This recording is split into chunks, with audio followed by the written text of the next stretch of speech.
Sian Gaza nakisawsaw na naman sa mga issue at hindi nakaligtas ang Bini sa kanyang mga hirit. Kaya mga kaibigan ni Bini Aya na puwersang magsalita patungkol sa insidenteng naganap sa Cebu. Alam naman natin na sa mga nakaraang buwan ay hindi maayos ang kondisyon ni Aya dahil sa pagbalanse ng kanyang trabaho at pagskwela. Lalo na ngayon na sobrang hectic na ng kanilang schedule. At kagagaling lang din ni Aya sa isang di kanais-nais na sitwasyon noong umuwi ito sa Cebu. Ilang buwan rin na di nagparamdam si Bini Aya sa social media dahil sa kanyang mga pinagdadaanan bago ang kanilang first solo concert. Pagkatapos nga ng kanilang Biniverse concert sa Baguio ay sa kauna-unahang pagkakataon ay nagbigay ito ng statement patungkol sa insidenteng nangyari sa resto bar na pinuntahan nila ng kanyang mga kaibigan sa Cebu. Nagpahayag ito tungkol sa kahalagahan ng respeto at privacy. Noong July 7, 2024 sa kanyang Instagram post, sincero niyang tinukoy ang mga insidente kung saan inintrude ng mga tao ang kanyang personal na oras, kabilang ang pampublikong pagbabahagi ng kanyang kasulukuyang lokasyon na isa sa mga itinuturing niyang hindi ligtas. Sa kanyang pag-uwi sa Cebu para magbakasyon kung saan oras nilang makapagpahinga kasama ang pamilya at kaibigan, dahil kagagaling lang din nila sa kanilang 3 days concert kaya talagang deserve nila ang huminga at magpahinga. Pero ibinahagi ni Aya ang kanyang karanasan na may lumapit sa kanya sa isang bar na nagbibigay diin sa kakulangan ng privacy at respeto sa oras ng kanyang day off na humantong sa panghaharas. Bagamat natutuwa naman si Aya sa pakikipag-ugnayan sa mga fans, nananawagan lamang siya para sa pangunawa at respeto bilang mga individual sa labas ng kanilang mga pampublikong personalidad. Kahit na alam naman natin na hindi naging okay si Aya sa nakaraang buwan, pati na rin sa social media ay hindi ito mahagilap. Hinihikayat pa rin ni Aya ang maging mabait at positibong pakikitungo sa interaction sa online, na binibigyan diin ang kahalagahan ng pagiging maunawain at suporta. Ngunit sa di malamang kadahilanan ay nakisawsaw na naman itong si Sian Gaza na binabansagan ngayong pambansang marites at clout chaser. Para sa kanya ay walang karapatang magreklamo ang Bini dahil ginusto naman nila ang maging sikat at kapalit nga nito ang walang pribadong buhay. At gumawa pa nga ito ng open letter para sa mga Bini members, na agad naman ipinagtanggol ng mga kaibigan ni Aya na nakasama niya sa Cebu. Saad nito na ang pahayag ni Bini Aya sa kanyang pinost ay para sa mga taong walang respeto sa oras ng kanyang bakasyon at hindi ito para sa mga tunay na fans. Saad nito na siya mismo ang nakasaksi na ultimo sa sarili nitong kwarto sa hotel ay nagpapapicture ang lalaking staff ng mismong hotel sa alauna ng madaling araw at pagdidiin nito na lahat sila ay mga babae sa loob ng kwarto. Mukhang invading of privacy nga ito. Sa pagpapatuloy ng kwento nito sa X sa pangalawang senaryo, kinuhanan rin si Aya ng litraton mga nurse at staff sa emergency room ng ospital kung saan mahigpit na ipinagbabawal ang mga litrato at video. Pangatlo, ang kanyang litrato ay pinakita sa bawat sulok ng isang bar na wala ang kanyang pahintulot. Pumayag si Aya sa isang pribadong okasyon pero bagkos buong party ata ang iginawad sa kanya imbis na pribado lamang. Sa pagpapatuloy nito na ang tanging pagkakataon na tumanggi si Aya para sa litrato ay sa ospital dahil alam ni Aya na labag sa patakaran ng ganun. Ang staff member naman sa hotel ay nagdala ng isang bagay sa kanilang kwarto upang tanungin lamang siya na magpa-picture para pagselosin ang kanyang asawa. Masakit ulo ko bantay karon.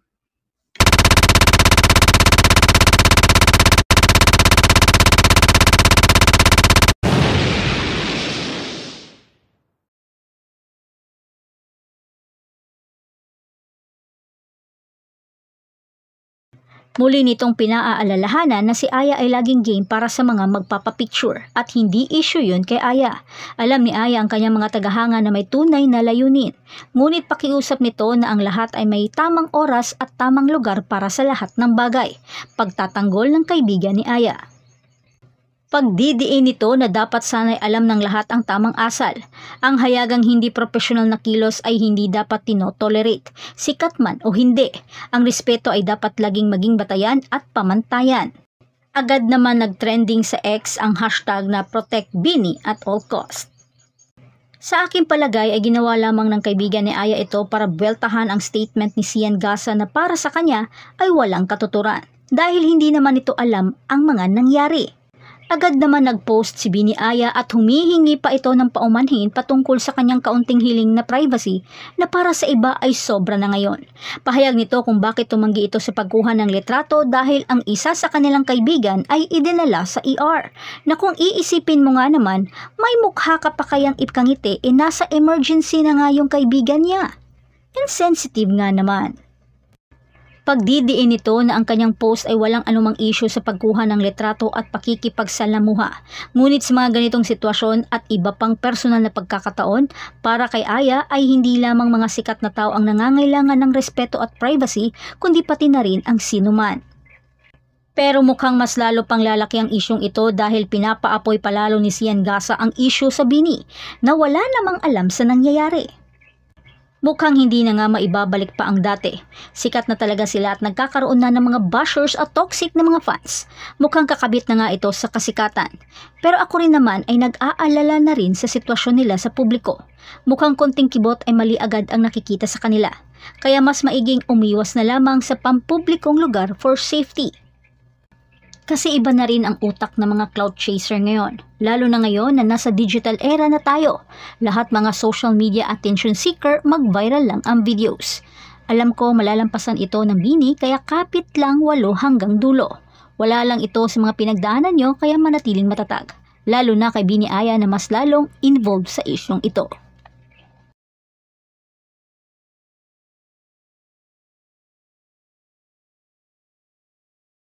Pinaninindigan na nga di ba? Kaya nga sumisita sila ng mga tao Kasi gano'n naman talaga dapat. Pag may nakikita kang hindi tama, sisitahin mo. Hindi yung hahayaan mo lang. Di ba? Alam ko mga Gen Z kayo, kaya napaka-importante sa inyo ng personal boundary. At sa atin na mga medyo oldies na hindi Gen Z, hindi importante sa atin yung personal boundaries? O wala lang tayong pake? Wala tayong pakialam. Basta go lang ng go. Walang sumisita sa'yo, go lang ng go. O, iba mga non-verbal cues ng tao.